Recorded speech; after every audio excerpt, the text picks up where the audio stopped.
Hey, we're live again. Hey, thanks for coming on here again, Bobby. We've been doing, I said, that's it. We're out of here. Basically, the reason we do these is just get information out. We normally have been talking about different loan programs and loan things. And when this thing came up the other day where an article, and this first I'm going to show you what we're going to talk about. Because a lot of people are saying I'm going to wait to buy my home until next year or the year after, or until the bubble happens. And we've been hearing this a lot. Haven't you been hearing this a lot? Probably about 50% of the people I talk to, I hear that they say, well, what do you think this market's going to do? We think it's going to crash. And I Yeah. kind of go through all the reasons why all the signs are pointing to it's not going to. Right. So before we get into so what this is going to tell us is we're going to get into this part of it. We're going to talk about buy now, wait another year. You can ask yourself two questions. Where will home prices be in a year from now? Where will mortgage rates be in a year from now? And we'll shed some lights on both those questions in this whole presentation. But before I get there, I kind of want to show an article that started this whole thing for us. So Barron's put out an article originally on December 3rd, and it said to buy these housing stocks because the housing boom could last for a decade more, not just like a decade total, but going forward. And then they updated it on the 6th of December again, and they're talking about how there's just we don't have enough homes built. And the most important thing I saw, they were, the whole birth rates thing that I keep bringing up about, 2002 to 2006, how, people coming of age of 31 years old during that period of time, you go back 31 years, there was Roe versus Wade that came in and dropped the birth rates drastically for that 10-year period. Now, and so we overbuilt homes. We had programs that allowed it to happen because they could buy 2 and 3 houses. You fast forward to today, we have complete opposite. We have actual birth rates increasing for the next 10 years. And then you also see that we have not built enough homes. And what was nice about this article is it had this little chart right here, right? Let me get it a little bit bigger.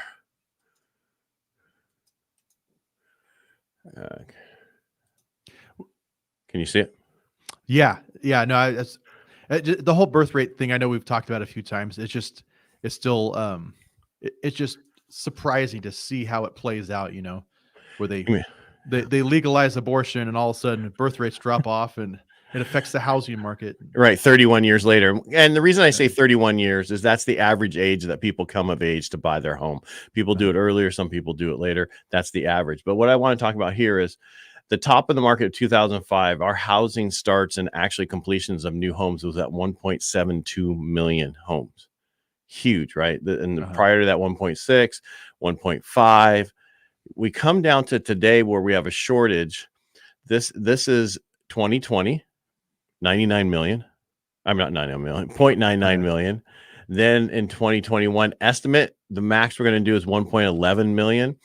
And then 2022, they're thinking we're going to do 1.2 million. All right. And this article states the industry would need to sustain a 2 million starts pace for a decade to bring the industry out of its current underbuilt situation. You follow me here? Oh, yeah. Yeah, because they're estimating 1.2 and we need to have 2 every year. We need 2 million for 10 years to get out of this situation. Yeah. And they're only at 1.2 million next year. So what does that mean? We're going to see an increase of house prices. We're going to still see the same issue we're having. And that's the problem. But the most important, so let's get out of this. We'll go back to the charts. All right. So the biggest question is where will home prices be in a year from now, right? So, and where are mortgage rates, that kind of stuff, because it's important to know these things. According to the National Association of Realtors, the median price of a home today is $350. You guys can read this. And the average of the 3-year projections is above 6.53%. If we're in California, we've been going up 20%. Phoenix just put the number of like 31% year over year, some ridiculous numbers. So if you wait, let me get where'd it go? Can you see my mouse? There it is. There it is. It's back on there. All right. So As a buyer, you would be paying an additional $23,000 by just waiting for a year, right? Its values go up. If it only goes up 6.53%, say it goes up 10%, now you're at 35,000. Say it goes up 20%, now you're at 70,000 by waiting. So go ahead, you got a question? Well, I was going to say, no, that's great because when people can actually see numbers, they say, okay. Yeah. Because a lot of times percentages just don't translate, To a unless number. unless someone's good at math. Right. And a lot of us aren't. So, all right. So that's, where would the house prices be in a year from now, right? These are the three people, Fannie, Freddie, and Mortgage Bankers Associations are showing what they think house prices. This is nationwide. This isn't specific for a region. Right. Every region's different. As I stated, San Diego was up 20 some percent. We're up 20 some percent. Actually, we'll just say 20%. Phoenix is up 31%. These are numbers that are out there that you can search and find. So if we just go up 7%, then again, for every 100,000, that's $7,000 for every 100,000 of a house. Right. So that's 14,000 on a $200,000 house. Well, people aren't buying a $200,000 house. They're buying a $400,000 house. Yeah. So that's 28,000. So those are the numbers that you look at. So with that, people go, so that's just a little bit more. What's the big deal? Well, now if we add in where will mortgage rates be, right? I'll put all this together at the end and we can talk more about it. Today, Freddie Mac estimates. And so I'm not quoting rates right here. We're just going off of what the index is for Freddie Mac, Fannie Mae, and the Mortgage Bankers Association states. All right. What they think it is. All right. Because it can be, my mouse over on the wrong, there it is. All right. So if you look at right now, they think the average mortgage rate is 2.8%. Okay. On average, it's just crazy low. And that's I've seen that for FHA's a little bit lower. I've seen that for conventional there to a little bit higher, depending on your FICO score, how much you're putting down, those kind of things. Right. So if you look at where we are now, and then you look at what Fannie Mae thinks it's going to be, and they're talking about fourth quarter. So where we are now in a year from now. Okay.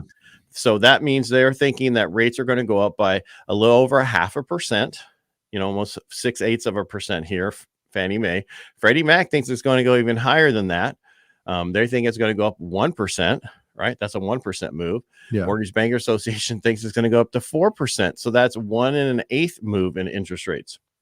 So if you average what people think, you're looking at 3.73% in an interest rate is what they're thinking it's going to go to next year at this time. So, and you're all right. You following, tracking? Oh yeah. No, it's quite a bit. And when I bought my house in my recent house in 2010, we bought it at 4%, so, but for like the last 3 years, we've seen rates so low. Right. It's just incredible, but they're going to obviously start creeping back up. Well, they have actually started creeping back up, but not majorly yet. Right. I feel there was a built-in premium in the rates last year that we couldn't get the lowest rates out there because there was a protection part built into the rates through Fannie and Freddie and all those just to protect them in case people were going into default. All right. So if you look at both variables increase, right? So now your house price is higher. Now your interest rate's going to be higher. Well, right now they're saying, all right, if you have a 2.8% with a 10% down payment, I didn't come with these numbers. I stole this chart. According to mortgagecalculator.net, that your mortgage payment would be $1,309. That's just principal and interest. All right. So let's remember that. So all right, that's currently where it is right now. All right. So the same home a year from now would cost $377,000. Don't worry, I have a chart at the end. And the mortgage rate would be 3.73. So that means that your payment would be $1,568. What does that mean? Get ready. All right, here we go. If you look at the chart, so quarter now, your payment's $1,309. Next year, same time, $1,568. So you're going to pay almost $260 more for that house in a year from now than you are right now. And obviously, more likely, most people's incomes aren't going to increase at that rate too, right? Like most people aren't going to get a $1 or $2 an hour raise. I know for every $1 raise, it equals out to about $200 extra a month. So that's what you would have to get to kind of just cover the difference. Right. And this is just saying that just as regular appreciation, rates going up. And that's why I was looking at somebody, and there was an article someone else put out, and they're like, did you know the payment today on a $700,000 house today rate is the same as was 3 years ago all right, let me try this one more time. Today's interest rate on a $700,000 house, that payment is the same payment as a $500,000 house at the higher interest rate 2 years ago. So you can buy so much more house today with the lower rates, and that's what people don't understand. So let's go. What else do I have here? So we go, it's $259. You have to also look at, the equity you would have built up owning that home over that year. If you didn't buy it, you don't have that equity. So it's the rest of these we don't need to look at. Well, and speaking of equity, just some of my buyers that bought last year, they already have, 20, up to 20% in equity from just the purchase price last year. And people don't think about the equity, how quickly they can build that up.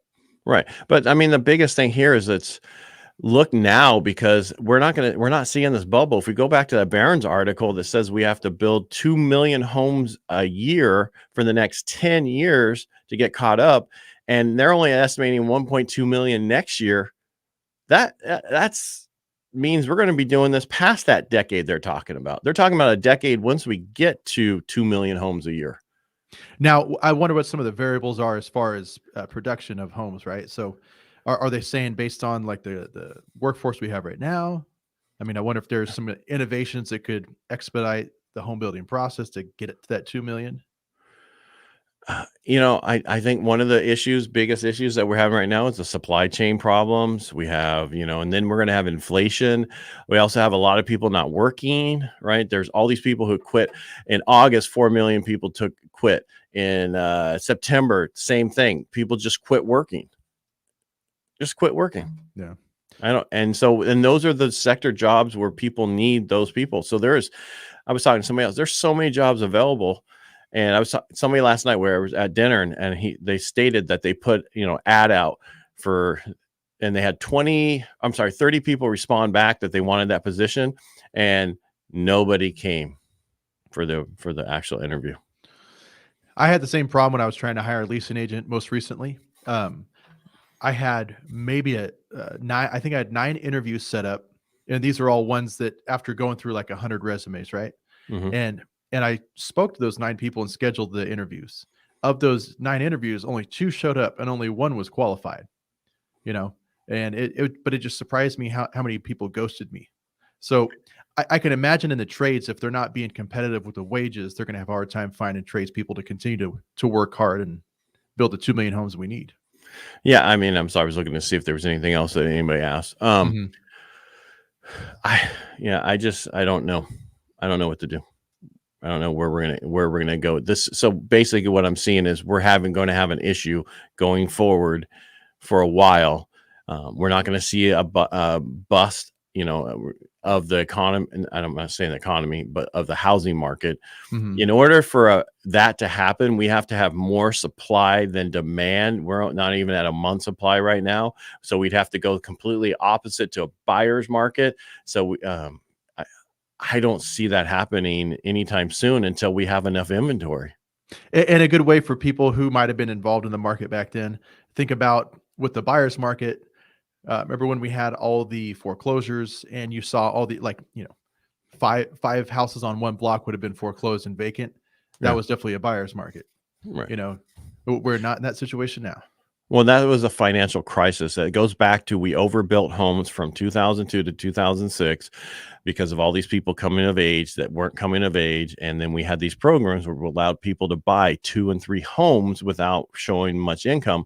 If you want to follow what I'm talking about, just watch the movie The Big Short, and they go through that and explain that, and that's the biggest problem. If you look now, we're at an expansion, people coming of age, millennials coming to actually buy houses right now. It's just getting, and when I say worse, I don't mean that it's bad. It's just the demand is going to be greater than the supply. And then there's companies right now and people who are build to rent housing tracts. The whole track, that normally the housing tracts get sold, they building the whole tract to rent. and they're not, and so they're taking builders out from being able to build new homes for people to buy, to build these build to rent places. And so there's so much competition and so much money doing multiple things that we're going to have a problem for a while. Which just kind of on a side note, man, I'm really not a fan of that. Building a whole subdivision just to rent. Well, it's the same thing as doing condos and then have condos to sell, right? It's the same premise. Yeah, it's just, in a condo you can only get so many people in a house and so many vehicles, right? But with the single family house, I don't know. I could just see that that everybody's renting. Everybody's renting. So everybody be in the same boat. Yeah. Yeah, I could just. We see don't it like going it down because to you real can't quick. sell it. I know why you don't like it, because you can't help somebody buy that house. But you have to remember, there's two sides of this coin. I want to get everybody into buying homes and to build personal wealth instead of for the landlord. But there's a lot of people who can't buy. So to be able to have your family in a single family house instead of an apartment or something like that, I can see how will be beneficial to your kids and everything else. But we still want to get you to where you can purchase for yourself and build that equity for yourself and not build it for your landlord. And that's what's so important. And you need to do it now, because if you wait for 5 years, you're not going to be able to. There's so many people coming that, I've had people who should have bought 10 years ago or 20 years ago, and they didn't, because they were renting, and now they want to, and they can't because they're on a fixed income. Yeah. Right. Well, and I've also seen that we're kind of at a tipping point to where, landlords are taking advantage of this market, and they just continue to just keep squeezing those rates up and up and up. Right. So, well, but they have to now, right? Because with the new law, every time they change the tenant, they're going to hit you for a 50, or the lease, they're going to hit you for a $50 increase, because they have to, in order to keep that rent going up and stay up with inflation, especially now with inflation and everything else. So don't think you're going to get into a place and your rent's going to stay like that forever. It's every time that lease is coming due, every time you're going to get a $50 increase, you're going to go forward.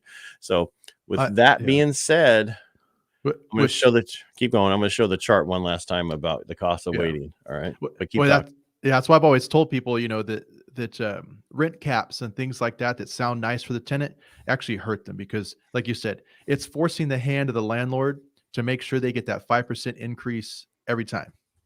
That is correct. So this is all right. So just we had some other people join us. Just if the waiting of just increase in just a little bit in the purchase price, right? We're talking here, which is about 7%.